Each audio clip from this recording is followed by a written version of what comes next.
So Brendan's crash was Monday, and Andrew's the only survivor.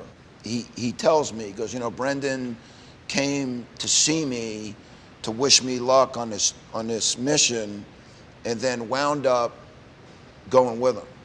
Now go back to Bridget Looney's first date. Go back to playing lacrosse, because my brothers are gonna play. So if you go back now and look at Brendan's pattern, there's no way he's not gonna go on that helicopter. He's not the guy to shake hands, take the picture, pat him on the back, and go, good luck. When people see the picture, and when people see the jersey, I hope they realize that this is a guy that gave his all, didn't back down from anything.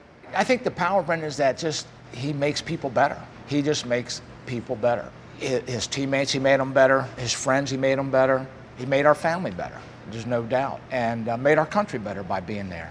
But I don't want to make it sound like it's just Brendan. I think, again, I think it's all these guys.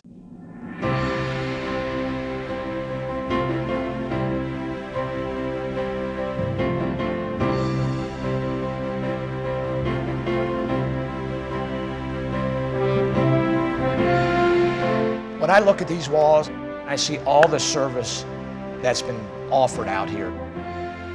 Brendan, these guys didn't ask for anything. They just wanted a chance to help, you know, and do things for America.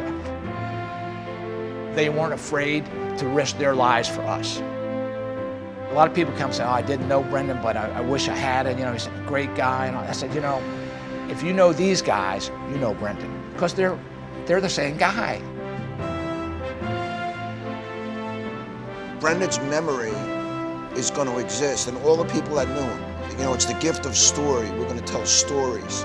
We're going to talk about things that he did in his life, but hopefully the power of the people that he had an influence on continue to remember.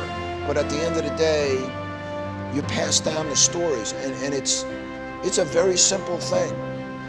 You remember.